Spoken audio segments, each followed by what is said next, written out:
When my wife was teaching our daughter math, she said, "Remember, honey, Daddy only deserves respect on payday." What did you just tell her?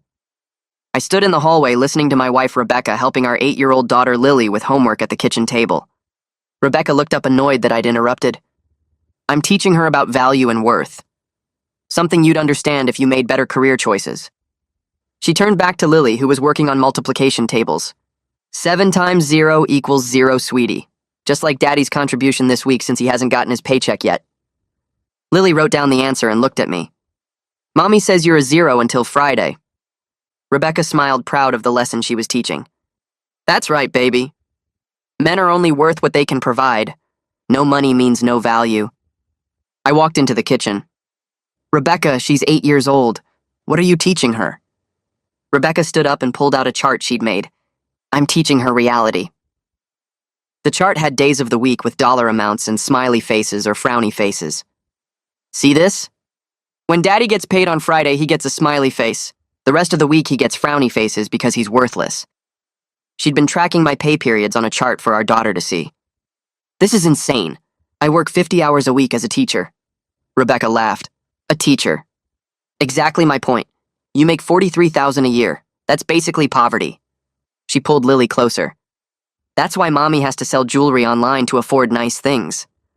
Her jewelry business that had lost money for 3 years straight. You've made $12 this month, Rebecca. She waved her hand, dismissive. It's about potential. My business has growth opportunity. Your salary is capped forever.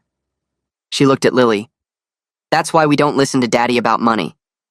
He doesn't understand ambition. Lily raised her hand like she was in school.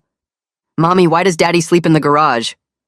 Rebecca had moved my things to the garage 2 months ago. Because sweetie men who don't provide properly don't deserve bedroom privileges. She said it matter of fact like it was normal. Once Daddy gets a better job, he can sleep inside again.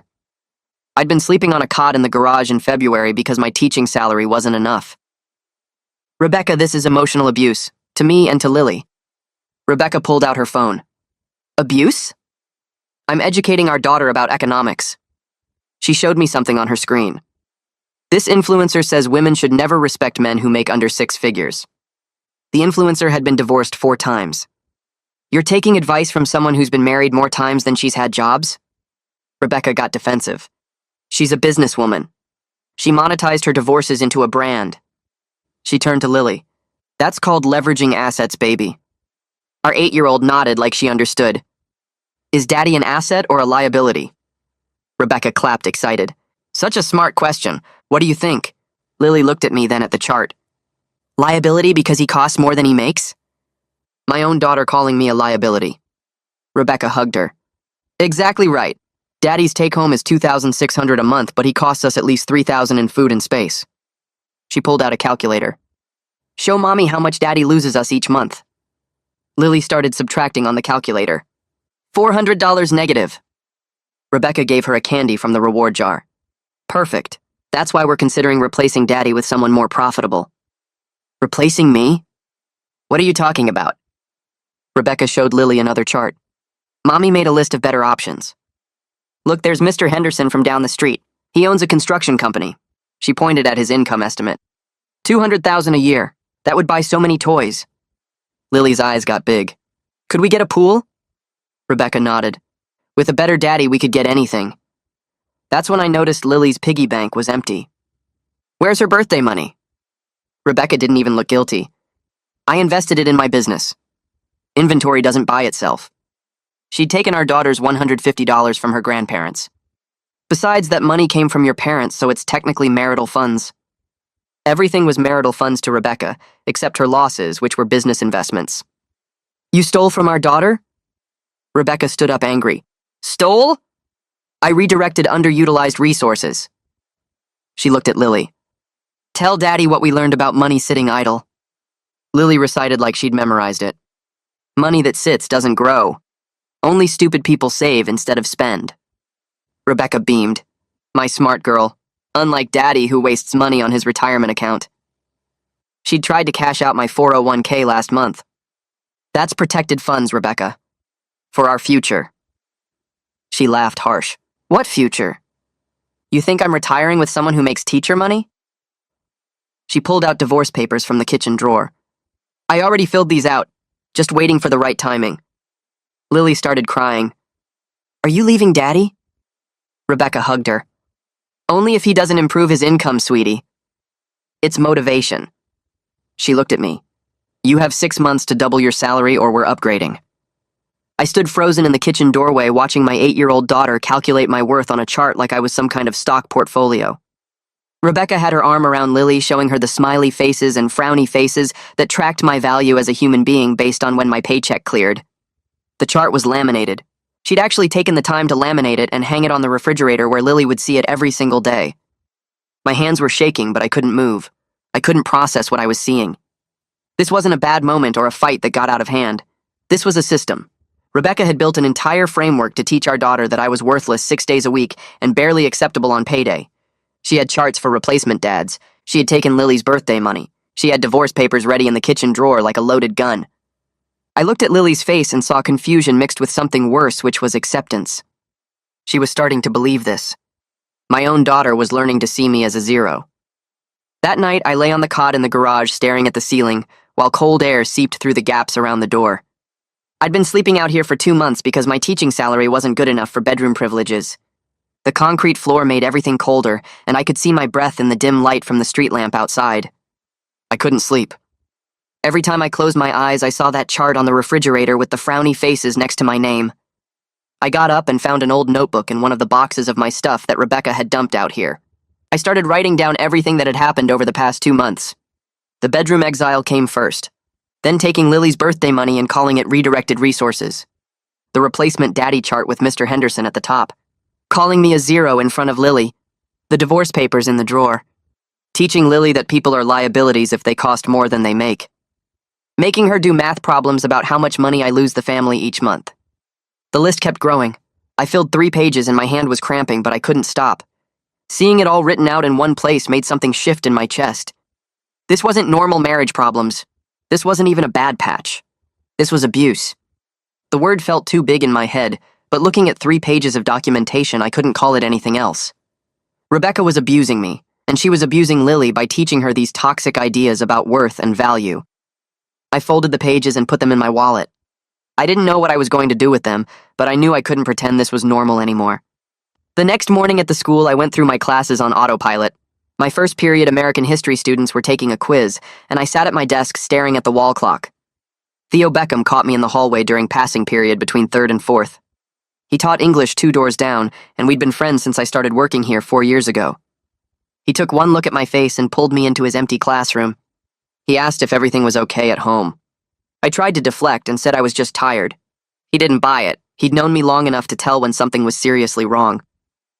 During lunch, he came to my classroom with sandwiches from the cafeteria and shut the door.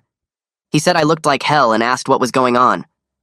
I pulled out the folded pages from my wallet and handed them to him. He read through the list and his face went pale. He looked up at me and asked how long this had been happening. I told him 2 months for the garage, but probably longer for the other stuff. He read through it again and his hands were shaking a little. He said this was bad. Really bad. He used words like financial abuse and parental alienation. I'd never applied those terms to my own situation before. They sounded too serious, like things that happened to other people. But reading my own list through his eyes, I couldn't deny that's exactly what this was. Theo said I needed to talk to someone who could actually help. He mentioned Caitlin Palermo, the school counselor who handled family crisis situations. I was reluctant to involve more people. Every person who knew made this more real and harder to take back. But Theo offered to come with me for support, and I realized I couldn't figure this out alone. We went to Caitlin's office after school. She was in her late 30s with kind eyes, and she listened to everything without judgment. I showed her the list and she read it carefully.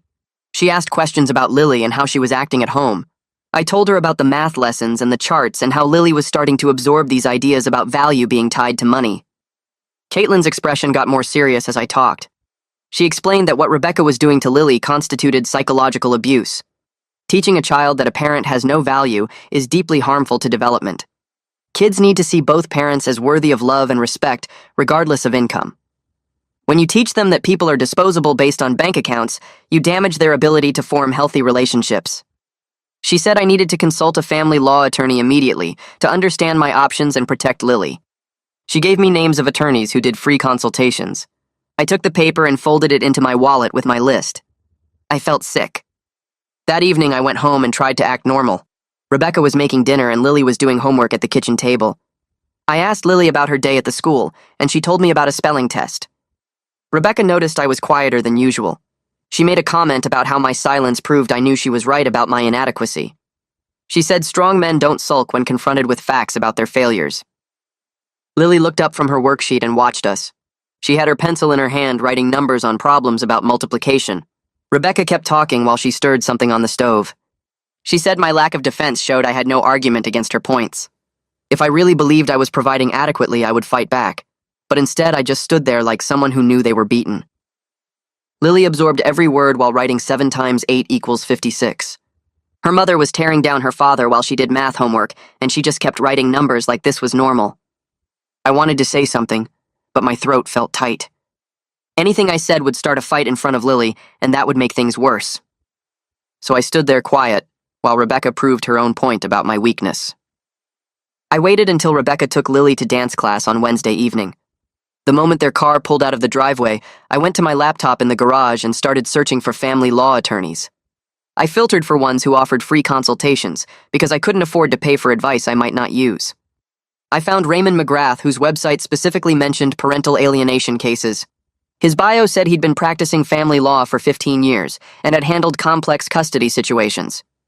I filled out the contact form and got an automated response saying someone would call me within 24 hours.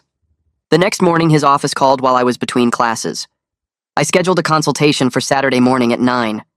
Rebecca thought I had weekend tutoring at the school on Saturdays, so she wouldn't question where I was going. I told the receptionist I'd be there and hung up. My hands were sweating.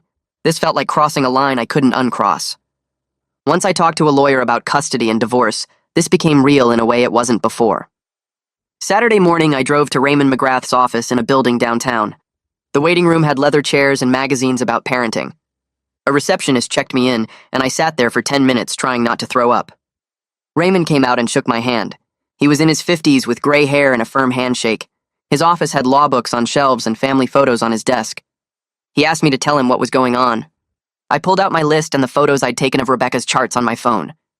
He looked through everything carefully. He'd seen cases like this before. He explained that family courts take parental alienation seriously, but custody battles are long and emotionally draining. He asked if I'd considered that Rebecca might escalate if she realized I was planning to leave. I hadn't thought about that.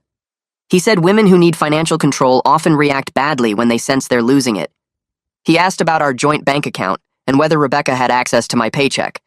I told him everything went into the joint account and she monitored every transaction. He nodded like he expected that answer. Raymond advised me to open a separate bank account immediately and redirect my paycheck before Rebecca tried to drain the joint account. He said I should start recording conversations with Rebecca's permission since we live in a 2-party consent state. If she wouldn't consent, then I needed to keep detailed written records of everything she said with dates and times. He explained that documentation would be crucial in custody proceedings. Judges need evidence, not just stories. The consultation itself cost nothing, but his retainer for representation would be $3,500. I didn't have that much readily available. My savings account had $800 that I'd been keeping for emergencies. He said he gave me his card. I thanked him and left feeling overwhelmed. $3,500 might as well have been $35,000 on my salary. But I also knew I couldn't keep living like this, and I couldn't let Rebecca keep damaging Lily. I drove across town to a bank I'd never used before. I didn't want to risk running into anyone who might mention it to Rebecca. I opened a new checking account with the $800 cash I'd pulled from savings earlier. The woman helping me was friendly and efficient. She set up the account and gave me temporary checks and a debit card. On Monday, I would need to go to the school's HR office and redirect my direct deposit to this new account instead of the joint one. My hands shook while I signed the paperwork. This was the point of no return. Once my paycheck stopped going into the joint account, Rebecca would know something was wrong. She'd confront me and I'd have to either lie or tell her the truth. Either way, everything would explode. I finished the paperwork and walked out to my car. I sat in the parking lot for 10 minutes just breathing. My whole life was about to change and I couldn't stop it. But when I thought about Lily learning that people are zeros and liabilities, I knew I had to do this. I started the car and drove back across town. I had one more day before I had to redirect my paycheck. One more day before everything fell apart. Monday morning, I walked into the school's HR office with the new account information folded in my pocket. The woman behind the desk looked up from her computer and smiled. Her name was Sandra, and she'd processed my paperwork when I first got hired 6 years ago. I pulled out the direct deposit form and slid it across the desk. She glanced at it and her smile faded a little. She typed something into her computer and then looked at me more carefully. I must have looked terrible because I hadn't slept much over the weekend. She asked if everything was okay, and I hesitated before answering. I told her I was going through some family stuff and needed to make this change. She nodded slowly and printed out a confirmation form for me to sign. While I signed it, she mentioned that the school district had an employee assistance program that offered free counseling sessions. She pulled out a brochure from her desk drawer and pushed it toward me. I took it even though I wasn't sure I'd use it. The idea of talking to a stranger about my marriage falling apart felt overwhelming. She processed the change and told me it would take effect with my next paycheck on Friday. I thanked her and left the office with the brochure crumpled in my hand. That Friday, I taught my last class of the day and drove home with my stomach in knots. My paycheck had gone into the new account that morning, and Rebecca would have checked the joint account by now. She always checked on Fridays. I pulled into the driveway and saw her car was already there. I sat in my car for a minute trying to prepare myself for what was coming. I walked up to the front door and opened it. Rebecca was standing in the entryway waiting for me. Her face was red and her hands were shaking. She demanded to know where my paycheck went. I set my bag down and tried to stay calm. She started yelling that she'd checked the account 3 times and the money wasn't there. Lily appeared in the hallway behind her with wide, scared eyes. Rebecca accused me of hiding assets and trying to leave her with nothing. I told her I opened my own account and that she didn't have a right to my entire paycheck. She stepped closer to me and her voice got louder. She said everything I earned belonged to the family, which meant it belonged to her to manage. I could smell her perfume mixed with anger. She threatened to lock me out of the house entirely, not just the bedroom. Lily started crying in the hallway and I wanted to go to her, but Rebecca blocked my path. I pulled my phone out of my pocket and pressed record without looking at it. I kept it in my hand at my side while Rebecca continued yelling. She said I was stealing from my own daughter and that she'd make sure everyone knew what kind of person I was. I told her calmly that the money was mine and I had every right to control my own income. She laughed harsh and bitter. She said we'd see what a judge thought about that. Lily ran to her room and slammed the door. Rebecca's face turned even redder and she started yelling louder than before. She said everything I earned belonged to the family, and that meant she got to decide how it was spent. I stood there with my phone still recording in my hand. She moved closer until she was inches from my face. She said if I thought I could just hide money from her, I was stupider than she thought. I could feel her breath on my face and I took a step back. She followed me. She threatened to lock me out of the house completely and said I could sleep in my car for all she cared. I told her she couldn't do that because my name was on the mortgage. She laughed and said she'd find a way. She said I was nothing without her and that I'd never make it on my own with my pathetic teacher salary. I kept the phone recording even though I knew it wouldn't be admissible in court because she hadn't consented. But I wanted documentation for myself of how she responded to losing financial control. She grabbed my arm hard enough to leave marks. She said I had 24 hours to put my paycheck back in the joint account or she'd make my life hell. I pulled my arm away and told her I wasn't doing that. She screamed that I was a selfish bastard who didn't care about his own daughter. Lily's door opened and she peeked out, crying. Rebecca turned and told her to go back to her room. Lily disappeared again. I walked past Rebecca to the garage and locked the door behind me. The next day, I went to work like normal. I taught my classes and graded papers and tried not to think about what Rebecca might be doing at home. When the final bell rang, I packed up my things and headed to my car. I drove home with the radio off because I couldn't focus on music. I turned onto our street and saw something wrong immediately. There were black trash bags all over the driveway. I pulled up and parked on the street.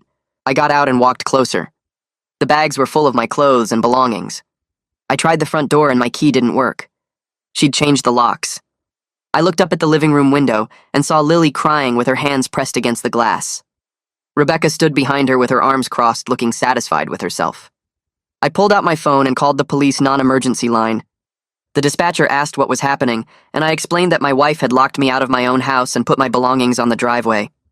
She asked if anyone was in danger, and I said no, but that I needed help getting back into my home. She said she'd send 2 officers. I waited on the driveway next to the trash bags. Some of my clothes had spilled out onto the concrete. I picked up a shirt and folded it slowly. Lily was still at the window crying. I wanted to tell her it would be okay, but I couldn't get to her. 2 police cars pulled up about 15 minutes later. 2 officers got out and walked over to me. I explained the situation and showed them my driver's license with this address on it. One of them was older with gray hair, and the other was younger, maybe in his 20s. The older officer asked if my name was on the mortgage, and I said yes. He walked up to the front door and knocked. Rebecca opened it, looking sweet and innocent. She smiled at the officers and asked how she could help them. The older officer explained that I'd called because I couldn't get into my home. Rebecca's face changed to concerned and apologetic. She said there must have been a misunderstanding. She said she'd changed the locks because she thought I'd lost my keys. The officer asked her to provide me with a new key immediately. She went inside and came back with a key. She handed it to me and told the officers she was sorry for the confusion. The older officer explained to Rebecca that since my name was on the mortgage and lease, she could not legally lock me out of my own home.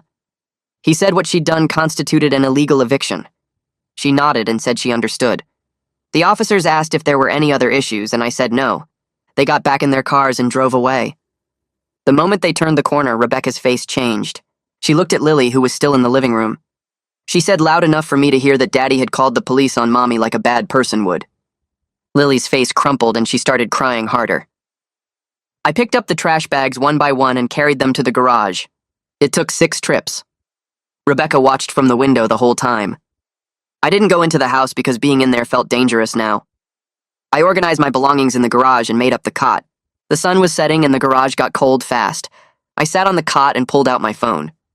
I scrolled through my contacts until I found my father's number. I hadn't called him in 2 weeks because I'd been too ashamed to tell him what was happening. I pressed call and he answered on the second ring. His voice was warm and familiar. He asked how I was doing and I felt something break inside me. I told him everything. The charts and the garage and Rebecca stealing Lily's birthday money and the divorce papers in the kitchen drawer. I told him about opening the new bank account and Rebecca changing the locks. He was quiet for a long time. Then he got angry. He asked why I hadn't told him sooner. I said I didn't know how to explain it. He said I was his son and I should have come to him for help. He told me he lived 2 hours away and I could bring Lily and stay with him. He said he had $5,000 in savings that he could loan me for legal fees if I needed it. I felt tears running down my face. I thanked him and told him I'd already hired an attorney. He said the money was mine whenever I needed it. We talked for another hour about what I should do next. When we hung up, I felt less alone than I had in months. On Monday morning, I got to the school early and went straight to my classroom. I had 20 minutes before first period started. Caitlin called my classroom phone at 8:15. She asked if I could come to her office. I told her I'd be there in 5 minutes. I walked down the hallway past students getting books from their lockers. Her office was on the 2nd floor next to the principal's suite. I knocked and she opened the door. Her face was serious. She asked me to sit down. I sat in the chair across from her desk. She said Lily's teacher had reported some concerning comments Lily made in class on Friday. During a lesson about community helpers, Lily had told the class that teachers didn't deserve respect because they didn't make enough money. The teacher had gently corrected her, but Lily insisted that her mother said people were only worth their paychecks. The teacher was worried about what was happening at home. Caitlin looked at me with sympathy. She said she knew I was dealing with a difficult situation, but that Lily's comments suggested she was being psychologically harmed. I told her I was already working with an attorney to address it. She nodded but said she wanted me to know that teachers were mandatory reporters. If they believed a child was harmed, they had to file a report with Child Protective Services. That afternoon, I met with Lily's teacher and the principal in the conference room. Mrs. and Lily's teacher was a woman in her 40s named Mrs. Smith. The principal was a tall man with glasses who'd been at the school for 15 years. They both looked uncomfortable. Mrs. Smith explained again what Lily had said in class. She said other students had looked confused and upset. One child had asked if his dad, who was a firefighter, was worthless too. Mrs. Smith had spent 20 minutes trying to undo the damage. The principal said they were sympathetic to my situation, but they had legal obligations. He said if they believed Lily was being psychologically harmed, they had to file a report. I told them I understood. I explained that I'd separated my finances from Rebecca and hired a family law attorney. I said we were planning to file for custody soon. The principal leaned forward. He said I needed to act quickly before the damage to Lily became more severe. He said children internalize these messages, and they become part of how they see the world. Mrs. Smith added that Lily was a sweet kid, and she hated seeing her confused and distressed. I thanked them for their concern and promised I was handling it. I left the conference room feeling sick. That evening, I tried to talk to Lily alone. She was in her room doing homework when I knocked on her door. She told me to come in. I sat on the edge of her bed and asked about her day at the school. She looked nervous. She said it was fine. I asked if anything interesting happened. She bit her lip and said her teacher had been upset about something she said. Before I could respond, Rebecca appeared in the doorway. She asked what we were talking about. I told her I was just asking about Lily's day. Rebecca walked into the room and sat next to Lily on the bed. She put her arm around Lily's shoulders. She told Lily that her teacher didn't understand how the real world worked. She said Mommy was teaching her important lessons about value and worth that school wouldn't teach. Lily nodded, but she looked confused. Rebecca said teachers had to follow rules that didn't make sense. She said the real world was about money and success and knowing your worth. I stood up and said I needed to make dinner. Rebecca smiled at me cold and sharp. She said she'd already ordered pizza. I walked out of the room. I went back to the garage and sat on the cot. I pulled out my phone and called Raymond. He answered after 3 rings. I told him about the escalation over the weekend. I described the lockout attempt and the police coming and Rebecca's reaction when they left. I told him about Lily's comments at the school and the meeting with her teacher and the principal. I explained that Rebecca was monitoring every interaction I had with Lily. Raymond was quiet while I talked. When I finished, he said we needed to file for separation and temporary custody immediately. He said Rebecca was doing more damage every day and we couldn't wait any longer. He said he'd need the $3,500 retainer to start the process. He estimated the full custody case could cost $15,000 to $20,000, depending on how hard Rebecca fought.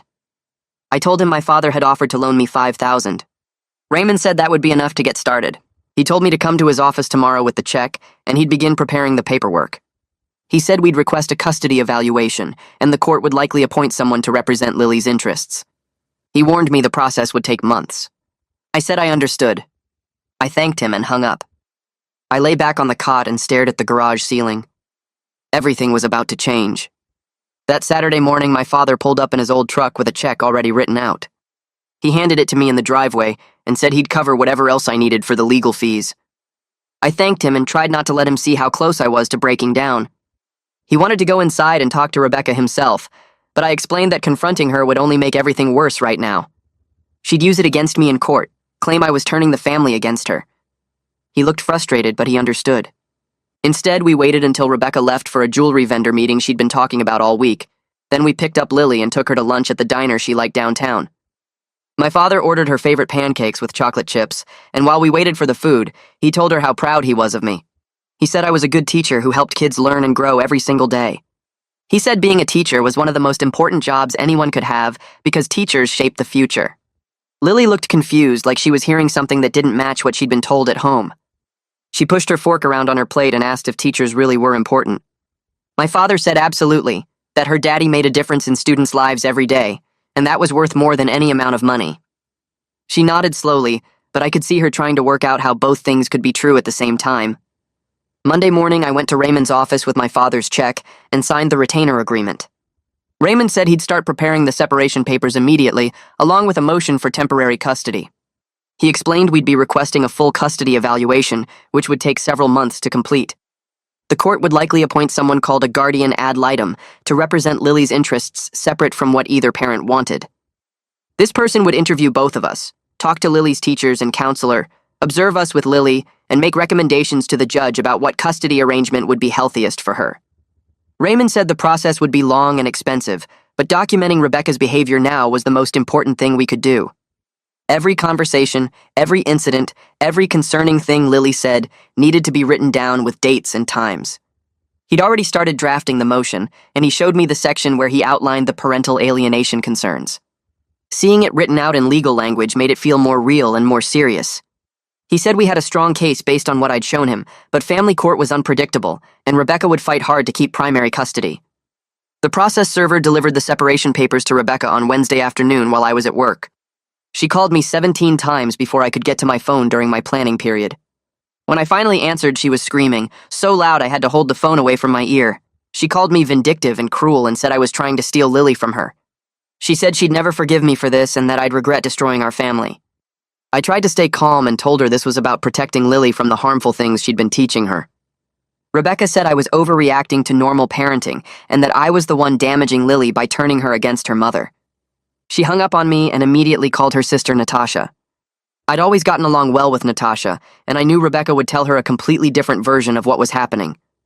Sure enough, 20 minutes later, Natasha called me sounding confused and upset. She said Rebecca had told her I was abandoning the family and trying to take Lily away for no reason. I took a deep breath and explained what had really been happening over the past few months. I told her about the charts tracking my value based on payday, about sleeping in the garage, about Rebecca taking Lily's birthday money, about the replacement daddy list, about teaching Lily that I was worthless because of my salary. I told her about the concerning comments Lily had been making at the school and how the teachers and counselor were worried about her. Natasha was quiet for a long time after I finished talking. Then she said she'd noticed Rebecca getting more extreme lately, but she'd thought it was just stress about money. She said Rebecca had been sending her videos and articles from some online influencer who talked about women never settling for men who made less than 6 figures. Natasha had thought it was just venting, the way people sometimes share extreme content online without really meaning it. But now she was realizing Rebecca had been taking this stuff seriously and actually implementing it as a life philosophy. She said she'd seen changes in how Rebecca talked about me and about relationships in general. Everything had become transactional, about what people could provide financially. Natasha promised to stay neutral in the divorce because Rebecca was still her sister, but she asked me to keep her updated about Lily. She said if things really were as bad as I was describing, then Lily needed protection, and she'd support whatever was best for her niece. The court scheduled a temporary custody hearing for 3 weeks out. In the meantime, Rebecca launched a full campaign to turn our mutual friends against me. She posted vague things on social media about betrayal and financial abuse. She called friends we'd known for years and told them I was hiding my paycheck and trying to leave her with nothing. She made herself look like the victim of a controlling husband who wanted to abandon his family. Some people reached out to me to hear my side, but others just believed Rebecca's version without asking questions. I lost several friendships during those weeks, people who'd been at our wedding and had watched Lily grow up. It hurt, but I also realized these people had never really known what was happening behind closed doors. They'd seen the version of us that we showed at parties and gatherings, not the reality of Rebecca tracking my worth on charts and exiling me to the garage. The friends who really mattered, like Theo and a few others from work, stood by me once they understood what was actually going on. Rebecca started buying Lily expensive toys and clothes with money that seemed to come from nowhere. Maybe she'd maxed out credit cards, or maybe her parents were giving her cash. Lily came home from Rebecca's time with new dolls and games and outfits that cost more than I spent on groceries in a week. Rebecca was telling Lily that Daddy was trying to take her away and that they needed to stick together. She was love-bombing her with gifts and attention, while also poisoning her against me. I could see the effect during my limited time with Lily. She became anxious and clingy when Rebecca dropped her off, always asking when she could go back to Mommy's house. She was distant with me, not making eye contact, giving one-word answers to my questions. The alienation was happening right in front of me in real time, and I felt powerless to stop it without the court's help. Raymond said this was common in custody battles, that the parent losing control would often try to win the child's loyalty through gifts and manipulation. He said to document everything, but not to try to compete with Rebecca's spending because that would just make things worse. The temporary custody hearing finally arrived, and I sat in the courtroom with Raymond while we waited for the judge. Rebecca was there with her attorney, a woman named Olivia who looked sharp and expensive. The judge came in and reviewed all the documentation I'd provided through Raymond. The charts Rebecca had made showing my value fluctuating with payday. The recordings of her comments about me being worthless. The reports from Lily's teacher and from Caitlin, the school counselor, about the concerning things Lily had been saying in class. Written statements from Theo about the changes he'd noticed in me and in how I talked about my home life. Olivia argued that I was overreacting to normal marital stress and that Rebecca was simply teaching Lily about financial responsibility. She made it sound reasonable, like Rebecca was just trying to educate our daughter about money management. But the judge looked skeptical. He asked Olivia to explain why teaching financial responsibility required making charts that called a parent worthless. He asked why teaching a child about money meant telling her that her father had no value as a person. Olivia struggled to answer those questions in a way that made sense. She kept trying to reframe it as tough love or realistic parenting, but the judge wasn't buying it. The judge granted temporary shared custody with me getting Lily on weekends and 2 weeknights. He ordered both of us to attend co-parenting classes starting immediately. He also ordered a full custody evaluation and appointed a guardian ad litem named Kira Whitley to assess what arrangement would be in Lily's best interests. Kira would have the authority to interview both of us, talk to Lily privately, speak with her teachers and counselor, and observe us in our homes. Her recommendation would carry significant weight with the court. The judge also ordered Rebecca not to make any disparaging comments about me in front of Lily. Rebecca agreed in court, nodding seriously like she understood the gravity of the order. But I knew from the look on her face that she'd find ways around it. She'd be more careful about what she said when others could hear, but she'd keep working on Lily's perception of me. Enforcement of that kind of order was nearly impossible unless someone witnessed the violations and reported them. My first weekend with Lily at my father's house felt strange and uncomfortable. She'd been told by Rebecca all week that I was the bad guy trying to take her away from her mother. She barely spoke to me during the drive from Rebecca's house to my father's place. She sat in the back seat looking out the window with her arms crossed. When we got there, she went straight to the guest room my father had set up for her and closed the door. I gave her space for a while, then knocked and asked if she wanted to help make pancakes for dinner. She opened the door slowly and said okay in a quiet voice. We made pancakes together in my father's kitchen, and gradually she started to relax. She told me about a book she was reading at the school and asked if we could watch a movie later. We watched one of her favorites on the couch, and she leaned against me during the funny parts. By bedtime, she seemed almost like herself again, the tension from earlier mostly gone. When I tucked her in that night, she looked up at me with serious eyes and asked if I was really a zero like Mommy said. My heart broke hearing her ask that question. I told her that people aren't numbers and that worth doesn't come from money. I told her I loved her more than anything in the world, and that would never change no matter what anyone said. She was quiet for a minute, then hugged me tight before rolling over to sleep. During the week when Lily was back with Rebecca, I got a call from Kira Whitley, the guardian ad litem. She introduced herself and said she wanted to schedule interviews with both me and Rebecca separately, and also with Lily on her own. She'd be talking to Lily's teachers, the school counselor, and anyone else who spent significant time with Lily. She explained that her job was to figure out what custody arrangement would be healthiest for Lily, not what either parent wanted or thought was fair.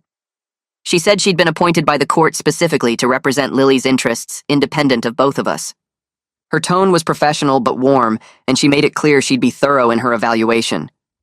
She'd observe me with Lily during my parenting time, and do the same with Rebecca. She'd review all the documentation that had been submitted to the court. She'd talk to my father since Lily was staying at his house during my weekends. The process would take several weeks at minimum, and she'd submit a detailed report to the judge with her recommendations. I thanked her and said I'd cooperate fully with whatever she needed. She scheduled my interview for the following Tuesday afternoon at her office downtown. I showed up at Kira's office on Tuesday afternoon with a folder full of documentation. The building was downtown in one of those old converted houses with a waiting room that had soft chairs and magazines nobody read. She came out to get me herself instead of having a receptionist call my name.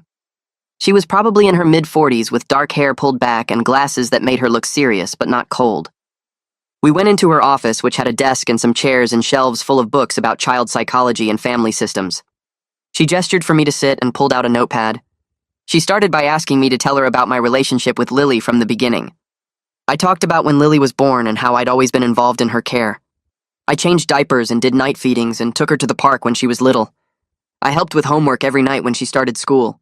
I went to every parent-teacher conference and school event. I coached her soccer team last year, even though I didn't know much about soccer. Kira wrote things down and asked follow-up questions about specific memories. She wanted to know what our typical day looked like when we were together. I described making breakfast on weekends and reading books before bed and helping her practice spelling words. She asked about my parenting philosophy, and I told her I believed kids needed consistency and love and to know they were valued for who they were, not what they could do or provide. She made a note of that. Then she asked about the financial situation, and I walked her through Rebecca's failing jewelry business and my teaching salary, and how Rebecca had started treating money as the measure of a person's worth. I showed her photos of the charts Rebecca had made, the one tracking my value based on payday with smiley and frowny faces, the one listing replacement daddy candidates with income estimates. Kira studied them for a long time without saying anything. Her face stayed neutral, but I saw her jaw tighten slightly. She asked how long this had been going on, and I explained it had gotten worse over the past 6 months, but really accelerated in the last 2 months when Rebecca moved me to the garage. She asked what I thought was happening with Rebecca, and I told her about the online influencer content and how Rebecca seemed to be following some kind of ideology about women not respecting men who made under 6 figures. Kira asked if I'd noticed changes in Lily's behavior or emotional state. I told her about Lily calling me a liability and asking if I was really a zero. I described how Lily had started parroting Rebecca's language about value and worth. I explained that my main concern wasn't the garage or the disrespect toward me, but the psychological damage being done to Lily. Teaching an 8-year-old that people only have value based on their income was going to mess up how she saw relationships and herself. Kira nodded and wrote more notes. She asked about Rebecca's relationship with Lily, and I tried to be fair. Rebecca loved Lily in her own way, but she was using Lily as an audience for her toxic beliefs. She was teaching Lily lessons that would hurt her in the long run. The interview lasted 2 full hours. Kira asked about my work schedule and my father's house where Lily stayed during my weekends and what kind of support system I had. She asked if I'd ever been violent or threatening toward Rebecca or Lily. She asked about drug use and alcohol and mental health history. She was thorough and professional, and I answered everything honestly. When we finished, she thanked me for my time and said she'd be in touch after she completed all her interviews and observations. Her expression stayed neutral the whole time, and I had no idea what she was thinking about any of it. Rebecca's interview with Kira happened 3 days later, and apparently it did not go well. Natasha called me that evening sounding worried. She said Rebecca had spent an hour on the phone ranting about how the guardian ad litem was biased and didn't understand modern parenting. Rebecca told Natasha that Kira kept asking judgmental questions about the charts and acting like teaching Lily about financial responsibility was abuse. According to Natasha, Rebecca had brought the actual charts to the interview and showed them to Kira while explaining her value system in detail. She'd talked about how men needed to earn respect through providing, and how she was teaching Lily not to settle for poverty-level partners. She'd apparently said that the problem with society was that women had been brainwashed into thinking love mattered more than financial security. Natasha said Rebecca seemed genuinely confused about why Kira wasn't agreeing with her. She'd expected Kira to understand that she was being a responsible parent by teaching Lily these lessons early. Instead, Kira had asked a lot of questions about Lily's emotional well-being and whether Rebecca had noticed any anxiety or distress in her. Rebecca told Natasha that of course Lily wasn't distressed, she was learning valuable life skills. Natasha asked me if Rebecca had always been like this, and I told her no. 6 months ago, Rebecca was stressed about money, but she wasn't treating me like I was worthless or teaching Lily that people were disposable.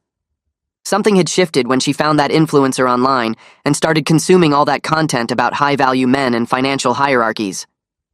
Natasha went quiet for a minute, then said she'd noticed Rebecca sending her more and more extreme videos and articles lately.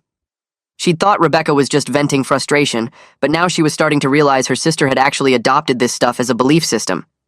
She said she was getting concerned about Rebecca's judgment and asked if there was anything she could do to help. I told her just being aware of what was really happening was helpful. Most people only heard Rebecca's version where I was the bad guy trying to abandon the family. The following week, Kira interviewed Lily at her school with Caitlin present. I didn't find out about it until afterward when Caitlin called me from her office. She said Lily had seemed confused and distressed during the whole interview. Kira had asked Lily questions about both parents and what she liked about spending time with each of us. When talking about me, Lily had been able to list specific activities. She'd mentioned making pancakes and reading books and going to the park and doing homework together. But when Kira asked what she liked about time with Rebecca, Lily had talked mostly about toys and gifts she'd received. She'd mentioned a new tablet and some expensive clothes and how Mommy said they could get a pool if they found a better daddy.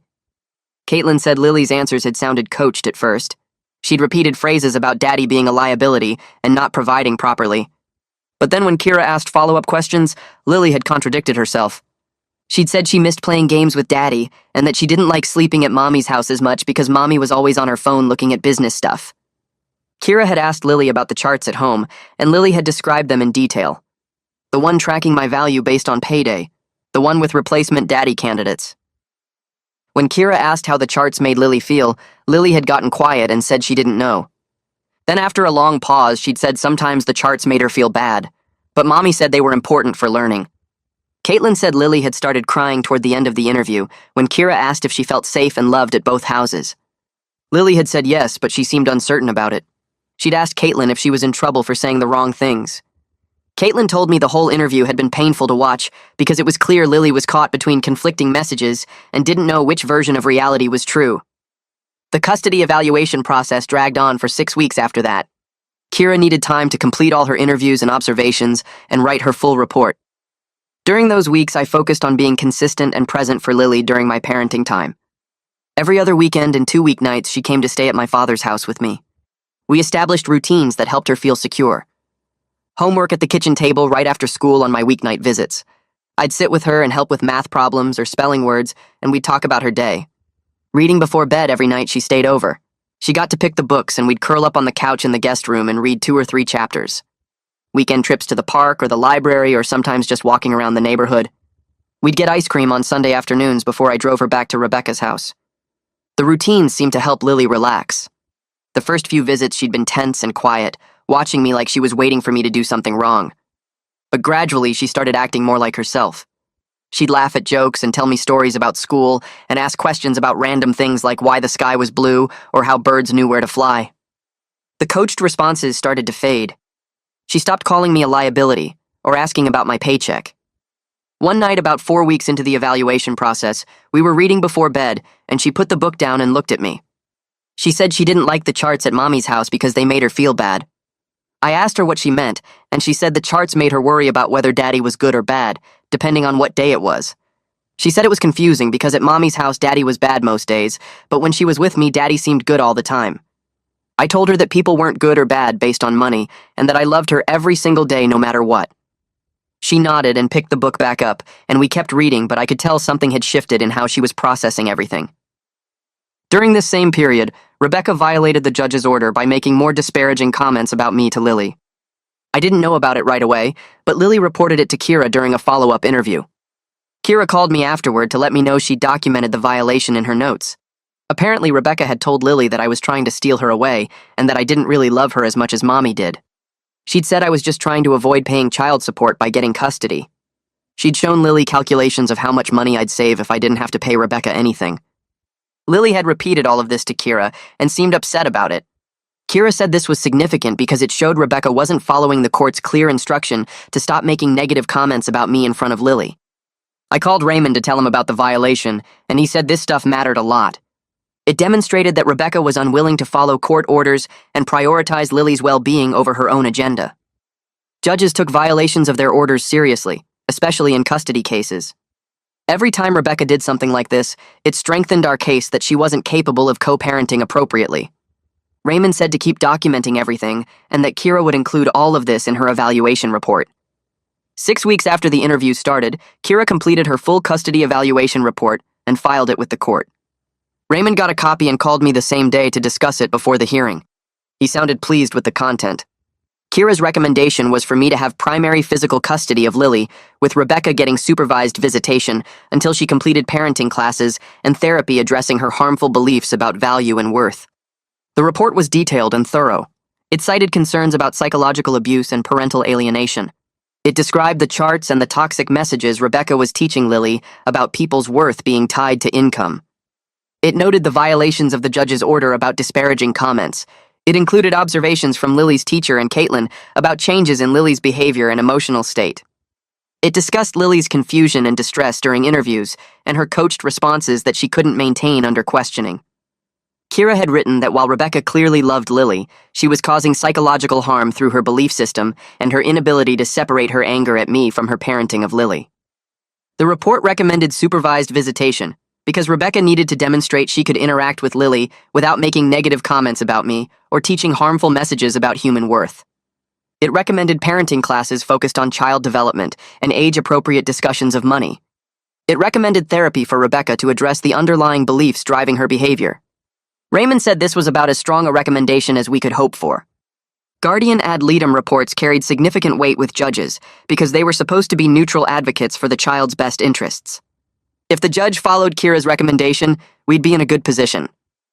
Rebecca was furious when she read the evaluation. She fired her attorney within days and hired a more aggressive one who promised to fight the recommendation hard. The new attorney was a woman named Sandra Voss, who had a reputation for taking difficult cases and fighting dirty. Sandra immediately filed motions challenging Kira's credentials and the validity of the evaluation. She argued that Kira was biased against Rebecca from the start and that the evaluation process was flawed. She claimed Rebecca's parenting methods were simply about teaching financial literacy, and that Kira had misinterpreted normal parenting as abuse. She requested that the court throw out the evaluation and appoint a new guardian ad litem. The motions delayed the final custody hearing by another month, while the judge reviewed the challenges. This meant more legal work for Raymond and higher costs for me. My father had already spent the $5,000 he'd given me for the retainer, and now we needed more money for the additional work. He didn't hesitate. He took out a small loan against his house to cover the fees. He said Lily was worth it, and he wasn't going to let money be the reason we couldn't protect her. I felt awful about him going into debt for my legal battle, but he insisted. He said this was what family did for each other, and that he'd never forgive himself if we lost custody because we couldn't afford to fight properly. During the delay while the court reviewed Sandra's motions, Rebecca's behavior became more erratic and concerning. One Saturday afternoon, she showed up at my father's house during my parenting time, demanding to see Lily outside the custody schedule.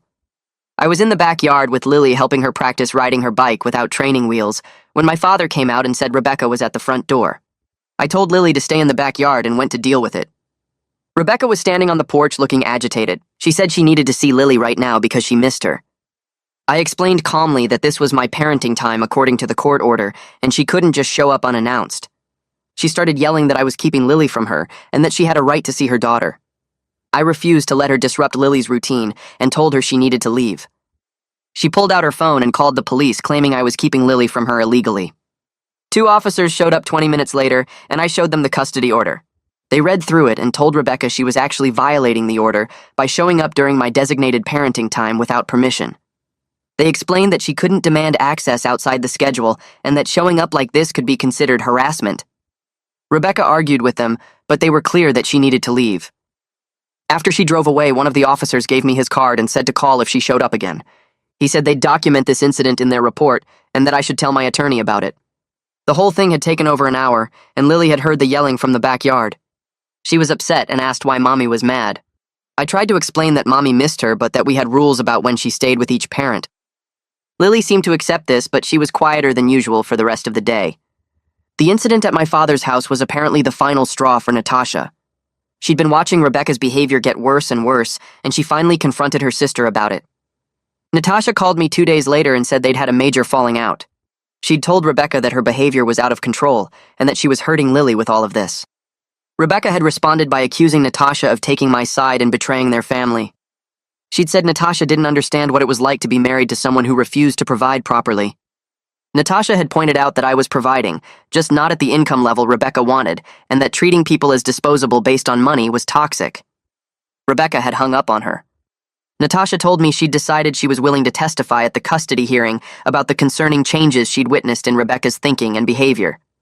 She said she felt guilty for not speaking up sooner when she first noticed Rebecca getting extreme with the online content. She'd thought it was just venting, but now she realized it had become a dangerous belief system. She wanted to help protect Lily even if it meant testifying against her own sister. I thanked her and said it meant a lot that she was willing to do that. Raymond was pleased when I told him. Having Rebecca's own sister testify about her concerning behavior would be powerful evidence. The judge denied Sandra's motions to throw out the evaluation and appointed a new guardian ad litem. He found that Kira's credentials were solid and that her evaluation process had been appropriate and thorough. This cleared the way for the final custody hearing to be scheduled. The court set a date 6 weeks out, which gave both sides time to prepare their cases.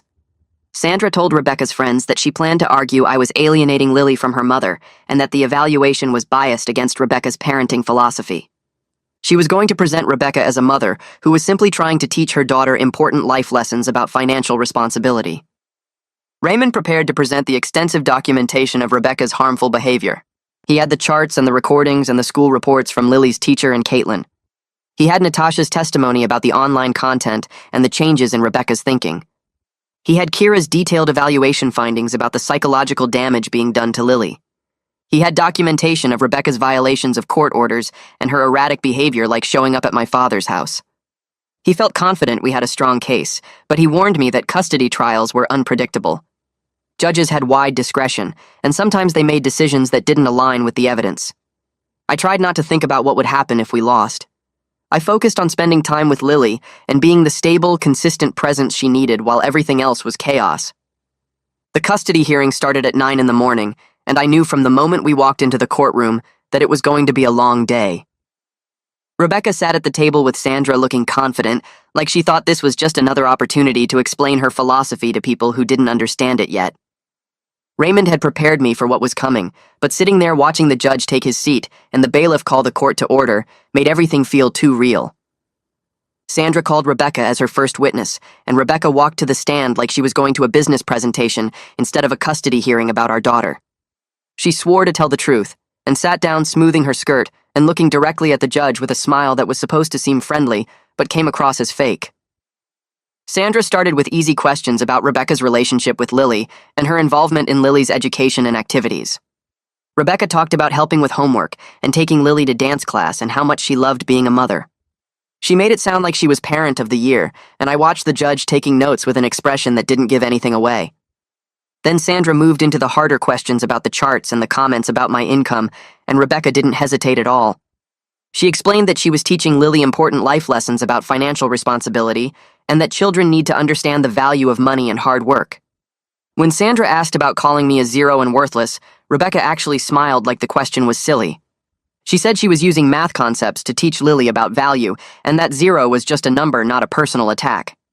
She explained that she wanted Lily to understand that people's contributions have different worth, and that it's important to recognize who provides and who doesn't.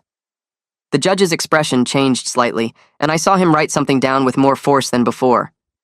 Sandra asked if Rebecca thought it was appropriate to tie a parent's worth to their paycheck, and Rebecca said absolutely because that's how the real world works. She talked about teaching Lily to be smart about relationships and not settle for less than she deserves. She mentioned the online content she'd been following and presented it as educational material about financial literacy and self-worth. When Sandra asked about the garage situation, Rebecca explained that she'd been trying to motivate me to improve our financial situation and that sometimes tough love is necessary. The judge interrupted and asked Rebecca directly if she understood that calling a parent worthless in front of a child could be psychologically harmful. Rebecca looked surprised by the question and said she didn't call me worthless as a person, just as a financial provider. She insisted there was a difference and that Lily understood the distinction. The judge asked how an 8-year-old was supposed to understand that distinction, and Rebecca said children are smarter than people give them credit for. Raymond cross-examined Rebecca, and that's when things started to fall apart for her. He asked her to explain the replacement daddy chart, and Rebecca defended it as exploring options for Lily's future. He asked about taking Lily's birthday money, and Rebecca said it was a family investment. He asked about the 6-month ultimatum, and Rebecca said it was motivation, not a threat. Every answer she gave made her sound worse, and I could see the judge's expression getting more concerned. Raymond showed the judge photos of the charts with the smiley and frowny faces tied to my pay periods, and asked Rebecca if she thought this was appropriate to display in a child's home. Rebecca said it was a visual teaching tool, and that Lily needed to learn about consequences.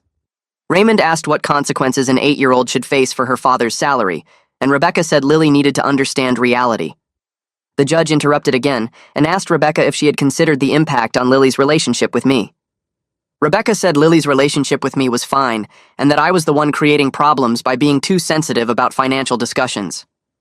Raymond asked about the comment about upgrading to a better daddy, and Rebecca actually said that she'd been explaining to Lily about opportunity costs.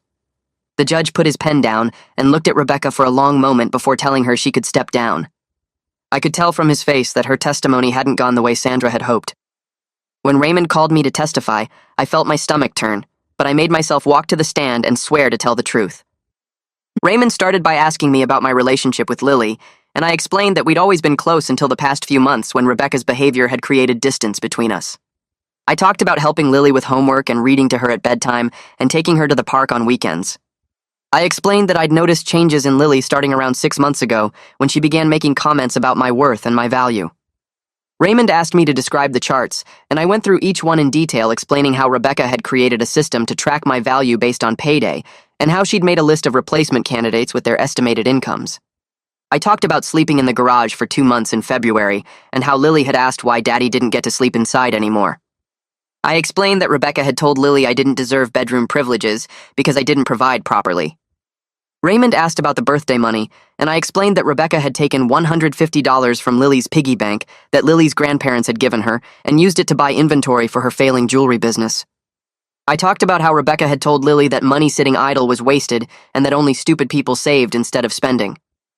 The judge asked me how this had affected Lily, and I explained that she'd become anxious and confused about whether I had value as a person. I described the coached responses and how Lily would repeat things Rebecca had taught her about men and money and worth.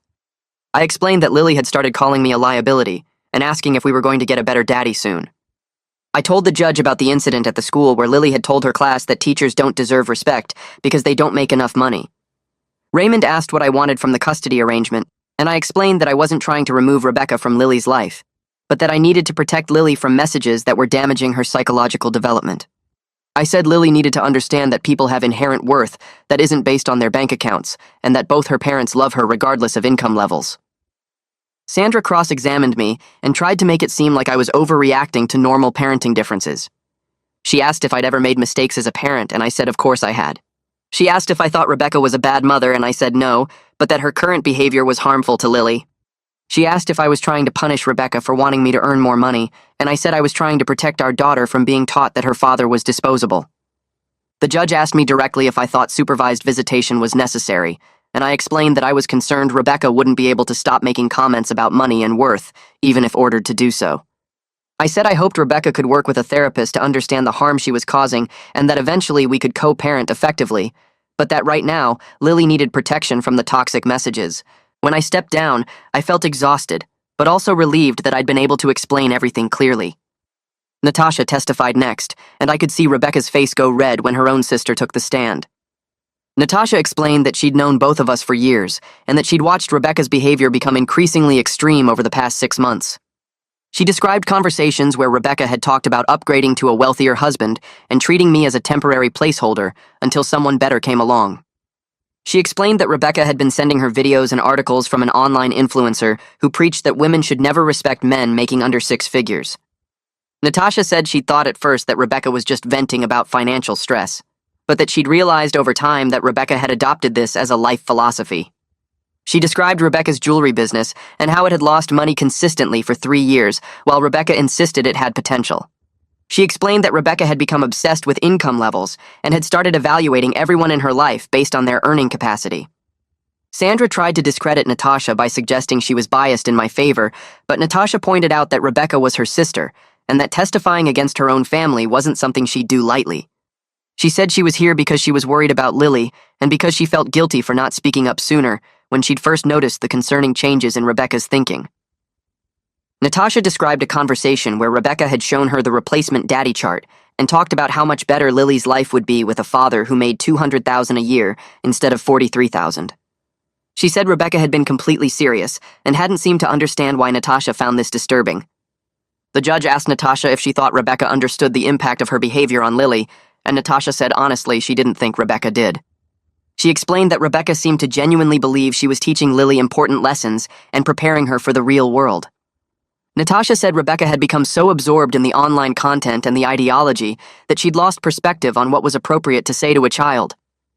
When Natasha stepped down, Rebecca wouldn't look at her, and I knew their relationship was probably damaged permanently, but Natasha had done the right thing by telling the truth. Kira took the stand last, and her testimony was the most detailed. She explained her credentials and her experience with custody evaluations and parental alienation cases. She walked through her evaluation process and how she'd interviewed both parents and Lily and various people in Lily's life. She explained that Lily showed signs of psychological distress related to the conflicting messages she was receiving about my worth as a person. She described how Lily's responses during the initial interview had sounded coached and how Lily had contradicted herself when asked follow-up questions. Kira explained that children Lily's age are concrete thinkers and that teaching them that a parent's worth is tied to income creates genuine confusion about whether that parent has value at all. She described how Lily had become anxious about money and had started evaluating people based on what they could provide materially. Kira said this was developmentally inappropriate and potentially damaging to Lily's ability to form healthy relationships in the future. She explained that Lily was being put in the middle of adult conflicts and being asked to choose sides based on financial criteria she didn't fully understand. Sandra tried to challenge Kira's findings by suggesting that teaching children about financial responsibility was normal parenting. Kira responded that there's a difference between teaching money management skills and teaching children that people are disposable based on their income. She explained that Rebecca's approach wasn't about financial literacy, but about assigning human worth based on earning capacity. The judge asked Kira about her recommendation for supervised visitation, and she explained that she was concerned Rebecca would continue making inappropriate comments about my income, even if ordered not to.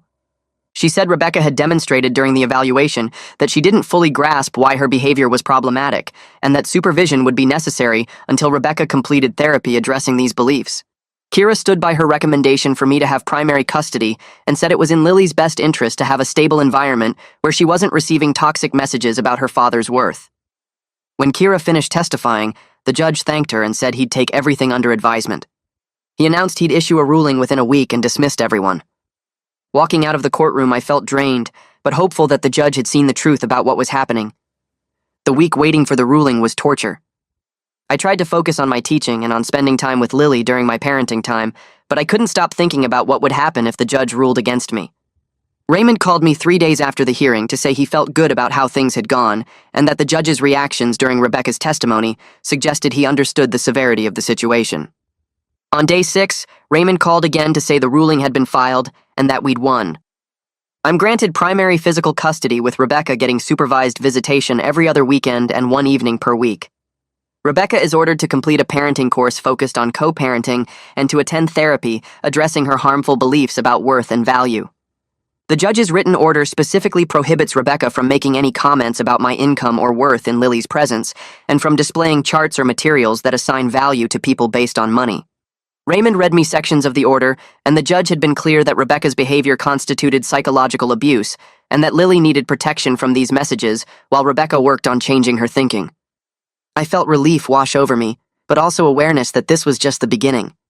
Rebecca would appeal and fight and make this as difficult as possible, but at least Lily would be safe with me while that process played out. Rebecca called me screaming within an hour of getting the ruling. She said I'd stolen her daughter and ruined her life, and that she'd appeal and fight until she got Lily back. I stayed calm and told her the judge had made his decision based on what was best for Lily, not what either of us wanted. She hung up on me and called Sandra, who apparently told her that appeals rarely succeed in custody cases unless there was a clear legal error. The appeal process would take months, but in the meantime, the custody order stood, and Rebecca had to follow it or face contempt charges. Sandra filed the appeal paperwork, but told Rebecca privately that her chances weren't good according to Natasha, who Rebecca had called crying. Rebecca was devastated and angry, and blamed everyone except herself. She posted on social media about corrupt judges and biased evaluations until Sandra told her to take it down because it could be used against her in the appeal. I blocked Rebecca's social media and focused on what came next, which was moving with Lily into our own place and starting the process of helping her heal. I found a small 2-bedroom apartment 3 blocks from Lily's school that I could afford on my teaching salary. It wasn't fancy, but it had good light and a small yard, and it was ours. I signed the lease and spent a weekend moving my things from my father's house with Theo's help. Lily came with me to see the apartment before we moved in, and I let her choose which bedroom she wanted. She picked the one with the window facing the yard and asked if she could paint it. I said absolutely, and we went to the hardware store together to pick out colors. She chose bright yellow for one wall and light blue for the others because she said it reminded her of sunshine and sky. We spent a Saturday painting together, and she got more paint on herself than on the walls, but she laughed the whole time. I hung up pictures she drew of our family, and she included Rebecca in every single one because despite everything, Lily still loved her mother. I encouraged this because I didn't want to alienate Lily from Rebecca, the way Rebecca had tried to alienate her from me. I wanted Lily to have a relationship with both parents and to understand that the custody arrangement was about keeping her safe, not about punishing Rebecca. Lily decorated her room with stuffed animals and books and drawings, and when we finished, she stood in the doorway looking proud. She asked if this was really ours, and I said yes, this is our home. She hugged me and said she liked having her own room that didn't have charts on the walls. Lily started therapy with Kira the week after we moved into the apartment. The sessions were once a week after school, and focused on helping Lily process the confusing messages she'd received about worth and value. Kira used age-appropriate techniques like play therapy and art projects to help Lily understand that people have inherent worth that isn't based on money. She had Lily draw pictures of things she valued, and Lily drew family and friends and her stuffed animals and her favorite books. Kira asked if any of those things had price tags, and Lily said no. Kira explained that the most important things in life don't have prices, and that people are the same way. Progress was slow because Lily had spent months absorbing Rebecca's messages, and undoing that damage took time. Some sessions Lily would say something that sounded like Rebecca talking, and Kira would gently challenge it. Other sessions Lily would express confusion about whether I was valuable or not, and Kira would help her work through those feelings. After a few months, Lily started to internalize healthier concepts about relationships and family. She stopped talking about people in terms of what they could provide, and started talking about them in terms of what they were like as people. Kira told me the therapy was working, but that Lily would need continued support for a while longer. Rebecca's supervised visitations started 2 weeks after the custody order. The visits happened at a family center with a trained supervisor present to monitor interactions. The first few visits were rough because Rebecca struggled to interact with Lily without making comments about money or trying to buy Lily's affection with expensive gifts. She'd show up with bags of toys and clothes, and the supervisor would have to explain that the visits were about spending quality time, not about gifts. Rebecca would get frustrated and defensive, saying she just wanted to give Lily nice things. The supervisor redirected her multiple times during each visit, reminding her that the court order prohibited comments about income or worth. Rebecca would comply for a while but then slip back into old patterns. Lily seemed confused by the supervised setting and asked why someone had to watch Mommy. I explained that the supervisor was there to help Mommy learn better ways to spend time together and that it was temporary. After the first month of difficult visits, Rebecca's therapist apparently helped her understand that she was pushing Lily away with her behavior. The supervisor's report started noting small improvements in how Rebecca engaged during visits. She started suggesting activities instead of just giving gifts. She'd bring craft supplies or board games and actually play with Lily instead of just sitting there. The comments about money decreased, though they didn't stop completely. Rebecca still had moments where she'd make comparisons or mention things Lily could have if circumstances were different. The supervisor would intervene immediately, and Rebecca would apologize and change the subject. It was progress, even if it was slow and imperfect. At the school, Lily's teacher started noticing positive changes. Lily stopped making concerning comments about people's worth and started participating more in class discussions. She seemed less anxious and more engaged with her schoolwork and her friendships. The teacher called me for a progress check and said Lily appeared more settled and happy than she'd been in months. Caitlin checked in with me regularly too, and noted that Lily seemed to have a stable home environment now with consistent routines. She said the change in Lily was noticeable to everyone who worked with her. Lily's grades improved and she joined an after-school art club that she loved. She made friends with other kids in the apartment building, and they'd play in the yard after school. I watched her becoming more like herself again, instead of the anxious, confused child she'd been during the worst of Rebecca's behavior. It felt like we were finally moving forward instead of just surviving. 3 months passed with Rebecca showing up every Saturday at the supervised visitation center. The supervisor's weekly report started noting real changes in how Rebecca acted during the visits. She brought craft supplies instead of shopping bags full of expensive toys. She played board games with Lily, instead of just sitting there talking about all the things they could buy someday. The comments about money didn't stop completely, but they happened less and less. When Rebecca slipped up and mentioned something about what Lily could have with more money, the supervisor would step in right away, and Rebecca would apologize and change topics. Her therapist sent a progress report to the court, saying Rebecca was starting to understand how her behavior had hurt Lily. The supervised visitation supervisor wrote that Rebecca's interactions with Lily were improving, and that she was following the court's rules most of the time. Raymond called me one afternoon and said we might be able to move to unsupervised visits soon if Rebecca kept making progress. Raymond set up a meeting through Rebecca's attorney to discuss unsupervised visitation. I sat in Raymond's office while he talked to Rebecca's lawyer on speakerphone. I made it clear through Raymond that unsupervised visits would only happen if Rebecca kept going to therapy, and if she made zero comments about money or worth or value when Lily was around. Rebecca's attorney said Rebecca agreed to those terms and would sign a written agreement. Then her attorney said Rebecca wanted to apologize for the damage she caused. The apology came through the lawyer in formal language that sounded rehearsed. I wasn't sure if Rebecca really understood what she'd done to Lily, or if she was just saying what she needed to say to get more time with our daughter. Raymond drafted an agreement that spelled out all the rules, and both Rebecca and I signed it. The first unsupervised visit happened on a Saturday morning at Riverside Park. I drove Lily there and saw Rebecca waiting by the playground. Lily grabbed my hand tight when she saw her mother. I walked Lily over to Rebecca and told them I'd be back in 2 hours. Lily looked nervous and kept glancing back at me as I walked to my car.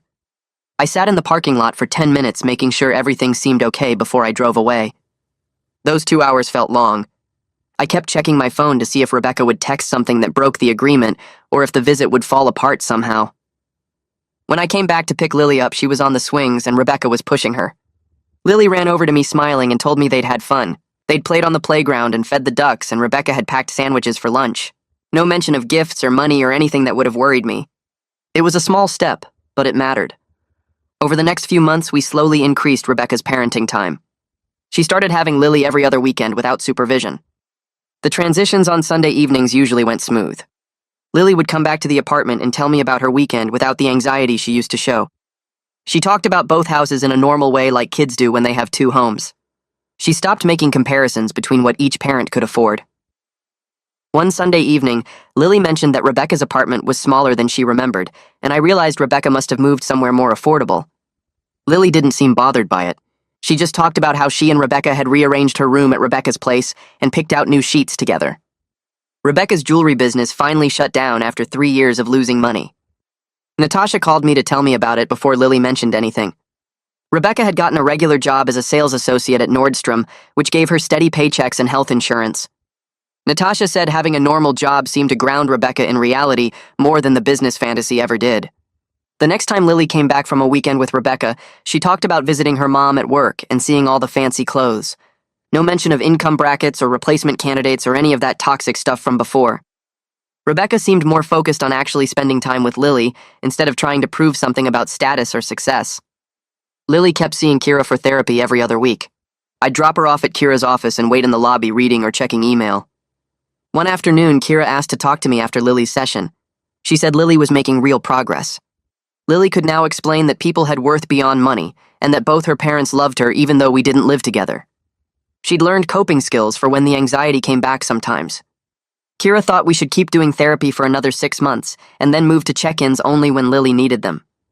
Hearing that Lily understood people weren't numbers anymore made me feel like all the court battles and legal fees had been worth it. The court ordered me and Rebecca to attend a co-parenting counseling session together. We met at a therapist's office on a Tuesday evening.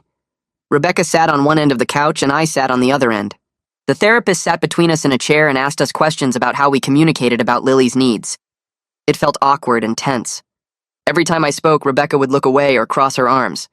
But we managed to talk about Lily's schedule and her school stuff and her doctor appointments without attacking each other. Near the end of the session, the therapist asked Rebecca if she understood how her previous behavior had affected Lily. Rebecca said yes, and that she'd been influenced by bad advice from online. She didn't take full responsibility for her choices, but she admitted she'd been wrong.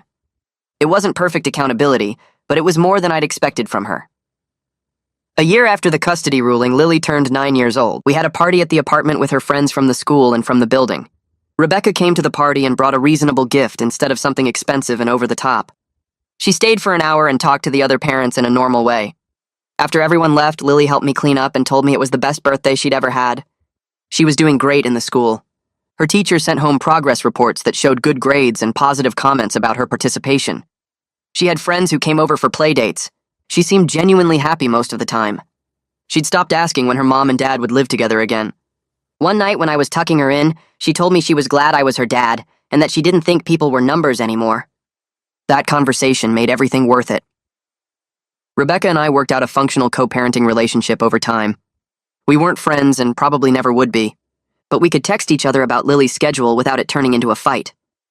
We both showed up to Lily's school conferences and sat in the same room without drama. We coordinated about doctor appointments and after-school activities. Rebecca had mostly stopped trying to control everything and had accepted that we were going to parent differently in our separate homes. The important thing was that Lily wasn't caught in the middle anymore. She could love both of us without feeling like she had to choose sides or worry about making one of us mad. Natasha started coming around again to see both me and Rebecca separately. She'd take Lily out for aunt and niece time at the movies or the mall. She called me one evening and said Rebecca still had moments where she'd fall back into her old thinking patterns, but she caught herself now and had more self-awareness than before. Natasha made sure to spend regular time with Lily, giving her another stable adult in her life besides me and Rebecca. She apologized again for not stepping in sooner when she'd seen the warning signs. I told her what mattered was that she'd helped when it counted and that Lily needed her aunt in her life. The school conference happened on a Thursday evening in November. I sat in one of those small plastic chairs designed for 8-year-olds while Lily's teacher pulled up her progress reports on a laptop. She went through the grades first, showing me solid scores in every subject. Lily was reading above grade level, and her math skills had improved significantly over the past year. The teacher smiled when she talked about how Lily participated in class discussions and helped other students who were struggling with assignments. She said Lily had good friends and got along well with everyone. When I asked if there were any concerns about her emotional state or behavior, the teacher looked surprised by the question. She said Lily seemed happy and well-adjusted and talked about both her parents in positive ways. She mentioned that Lily had told the class about a science project we did together and about baking cookies at her mom's house. The teacher had no idea what we'd been through, and that was exactly how it should be. Lily had moved past the worst of it enough that the damage wasn't visible to people who hadn't witnessed the charts and the toxic lessons about worth. I thanked the teacher and walked out to the parking lot, feeling like we'd actually made it through something terrible and come out okay on the other side.